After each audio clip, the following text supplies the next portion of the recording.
High, এই সেই গুটি কলমের গাছটি তো কিছুদিন আগে এটিএমে আর কি লাগাইছিলাম। তো যদি কেউ দেখে না থাকেন তো দেখে নিতে পারেন, চ্যানেলে দেওয়া আছে ভিডিওটি।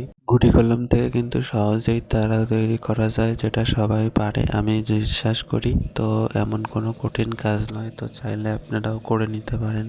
যে কোনো গাছের ডাল থেকে কিন্তু গুটি কলমের সাহায্যে কিন্তু সহজে আর কি চারা তৈরি করা যায়। আর এই যে কাঠগোলাপের ডালটি দেখতে পাচ্ছেন, এটা কিন্তু কাটিং থেকেই করা।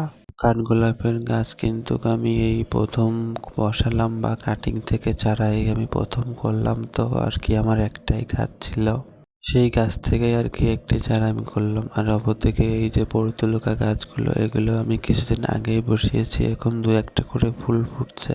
কিছুদিন পরে আর কি গাছ ভরে ফুল আসবে, কারণ এই গাছগুলো আর কি প্রচুর বাড়ে, এরা অযত্নেই আর কি অনেকটাই বেড়ে যায়। তো আজকের মতো আসি, দেখা হবে অন্য ভিডিওয়। টাটা।